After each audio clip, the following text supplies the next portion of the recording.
JF Stretford, Paddock, this is the Paper Talk. As you can see, I'm outside Old Trafford as usual, and it's drizzle, shall we say, when it comes to the weather. The big news this morning, or the sort of the rumours, the conjecture, the stories are centering around whether Cristiano Ronaldo is going to get the coveted number 7 shirt. Now, at the time of recording this, he's not listed with a number on the Premier League website. On Manchester United website, he wasn't even listed at all as a squad player this morning. There were rumours and stories going around that Edinson Cavani would be willing to give up the number 7 shirt to wear the number 21 shirt that he wears for Uruguay, but the club have had to apply for special dispensation from the Premier League to get Ronaldo that number 7 shirt, because we know that Dan James has moved on to Leeds. I'll get to that a little bit more later on.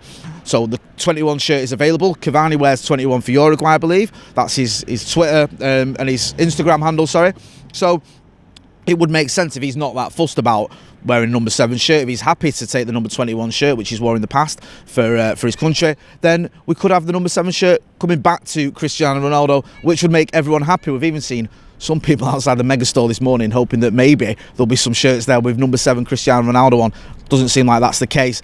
So we'll keep you posted and updated when we hear anything. But as of yet, there's no news whether it is going to be Ronaldo wearing the number 7 shirt. But we do know that Ronaldo is officially a Manchester United player. We saw all the pictures doing the rounds yesterday evening, last night, of Ronaldo in the United shirt, that new United shirt with the new sponsors on and all the rest of it. It wasn't photoshopped, it was real.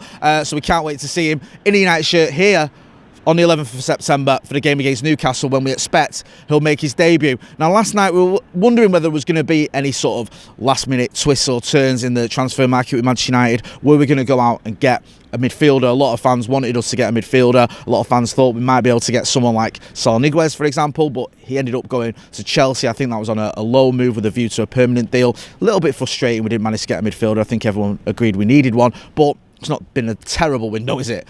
We look at Rafael Varane, Jadon Sancho, Cristiano Ronaldo coming in. Going the other way, Dan James, as I said earlier, completed his move to Leeds. Around 30 million, I think, with add-ons, which is not a bad amount for someone like Dan James. He's played a bit of football for Manchester United, around 50 Premier League games, I think. Brought him in for roughly 15 million, so to get double your money on him isn't too shabby. He was going to struggle for games this season. We've brought in Jadon Sancho. You've still got the likes of Amad Diallo, Anthony Elanga, of course, Anthony Martial, who can play out wide, Marcus Rashford to come back. So you wonder how many opportunities Dan James would have gotten had he stayed at Manchester United. Obviously wants first team football, so a bit disappointed he's gone to Leeds, to be honest with you. John and Alex Neil's just walking past. No Ronaldo shirts this morning. No, not yet. Hopefully soon. But yeah, Dan James going to Leeds, big money move. I think he's like our fourth most and biggest amount of money we've brought in for a player, so he gets his move. He's going to Elland Road. On the Dan James front, it's been complicated a little bit because a lot of people are disappointed to see Dan James move on. Did very well for Manchester United, did his job, wasn't setting the world alight, but when you pay £15 million for a 21-year-old, he pretty much did what you'd expect him to do, Dan James. You expect him to come in and be a squad player, and he was an effective squad player. He scored some goals. You can remember his debut against Chelsea, very emotional. Obviously tears, he just lost his dad, he comes to United, he scores on his debut, celebrating with tears in his eyes. It was a very emotional moment, not just for Dan James, but also for the fans that were here as well. So he had little moments. You look at his record at the Etihad, which was fantastic, he won 3 times as many games at the Etihad, in Manchester derbies at the Etihad, as Pep Guardiola. You can't sniff at that. I just don't think he quite had that level that we need as Manchester United if we are going to challenge for the Premier League, for the Champions League. And what sort of maybe made this deal get over the line was the fact that Amad Diallo, who was heading to Feyenoord a couple of weeks ago, it looked like that was a deal that was going to happen. He picked up an injury. He was going to go to Feyenoord on loan, so that fell out. That deal fell apart because obviously Feyenoord aren't going to take a player who's injured. I think he's out for around 6 weeks. You've got Anthony Elanga coming in as well. I think he's got a bit of a knock at the minute, but he is expected to feature sometime this season. So when you've got 2 players who can play in Dan James's position, you've got Marcus Rashford, of course, who mentioned earlier, coming back from injury as well, and Martial, who may be used actually more on the left, which is one of the positions Dan James can occupy. Jesse Lingard can even play there. He's not gone anywhere. There was talks that maybe Jesse Lingard would be going back to West Ham. He's not gone there. So you've got all these players who can play in Dan James's position. It kind of makes sense that he's being moved on. And even though he's going to Leeds, I sort of wish him well, but don't wish them well. Does that make any sense?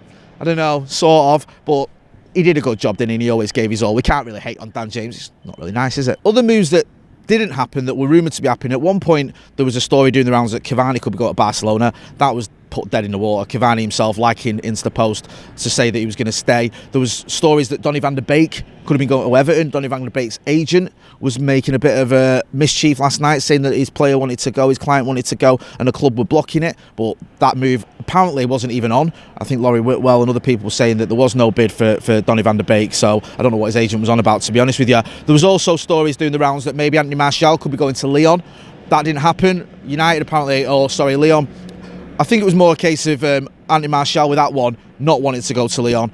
Didn't look like that was going to happen. There was also rumours as well on the Lyon front that Eric Bailly could have been a target for them, that they could have tried to get a deal done for Eric Bailly. Again, stories doing the rounds. I think it was Mercato this morning saying that the deal was too complex to try and even navigate in the 6 hours or whatever it was since Lyon decided they wanted to try and get Eric Bailly. And I think there is a sort of desire at Manchester United to keep hold of him. I know he's down the pecking order when you look at Victor Lindelof, Harry Maguire, and of course Raphael Varane, but Eric Bailly still has a future at this club. Not long ago that he signed a new deal, so that wasn't happening. And it looks like that's it now. Well, we know it's it. There's no transfer rumours to be spoken about now until January, when we'll do it all again. So like we said earlier, we're just waiting for the news on whether Cristiano Ronaldo is going to be wearing that number 7 shirt. A lot of fans would love to see him here, myself included, wearing the number 7 shirt. It's not the end of the world if he doesn't, though. I mean, the main thing is we've got him. We've got Cristiano Ronaldo. I don't think anyone expected that a week ago. We certainly didn't expect it last Thursday when it looked he was going to go to Manchester City, when a few of us, myself included, were feeling pretty depressed about that one. So to get Ronaldo here is great stuff. If we get Ronaldo here in the number 7 shirt, even better. A few fans sort of turning on Edinson Cavani, saying like he needs to give up his shirt and all this nonsense. I don't think it's his decision. I think he's happy to do that. I think now we just have to wait and see whether the Premier League sanction it, whether they say, okay, Manchester United can give Cristiano Ronaldo the number 7 shirt. I think it's complicated a little bit by the fact that Edinson Cavani was obviously given that number. He's played for United this season wearing that number. Now we know Dan James has moved on, so the 21 shirt has become vacant. The obvious thing to do would be to give Ronaldo the 21 shirt, but he doesn't want that. The fans don't want that. I think the club won't want that. We've seen fans here, like I said earlier, looking to see if the 7 shirt with Ronaldo is already available. So obviously in terms of shirt sales and just the sort of the romance of it, shall we say, Ronaldo coming back wearing the number 7 shirt where he made his name here at Old Trafford back in the noughties, it's sort of what you'd want to see. But as of yet, no reports, but they've got to make a decision soon, haven't they? Or sooner or later, because obviously we need to know what shirt he's going to be wearing when he makes his debut against Newcastle. So a decent transfer window for Manchester United. 3 big name players coming in, and Tom Heaton as well as a backup to the goalkeepers. It's been a pretty productive one. I think a lot of us, well, I know I would have been happy with that if you'd have offered me at the beginning of the transfer window. Just a little bit disappointed we couldn't get a midfielder in, but we'll wait and see what happens now. We'll wait and see how Ole Gunnar Solskjaer manages his squad. He's got Cristiano Ronaldo, he's got Raphael Varane, and he's got Jadon Sancho. 3 first-team players into the Manchester United team. A team that finished second. It's not too shabby, is it, when you look at it like that? It's just like I said earlier. Could we have got a midfielder? Would have been the icing on the cake, but there are reports that maybe Ollie is waiting for his long-term target, Declan Rice. So we'll have to wait and see what happens with that. As always, on Stretford Paddock, we'll keep you posted. We'll let you know if there are any more stories about Cristiano Ronaldo's shirt or anything else. Make sure you're hitting like, share and subscribe. We've got lots more videos coming up this week as always. We'll have podcasts, we'll have updates, and as soon as we hear anything about Cristiano Ronaldo or anything else, we'll let you know. So don't forget to hit like, share and subscribe. I'm Jay Motti, Outsider, pretty drizzly Old Trafford. Thanks for watching.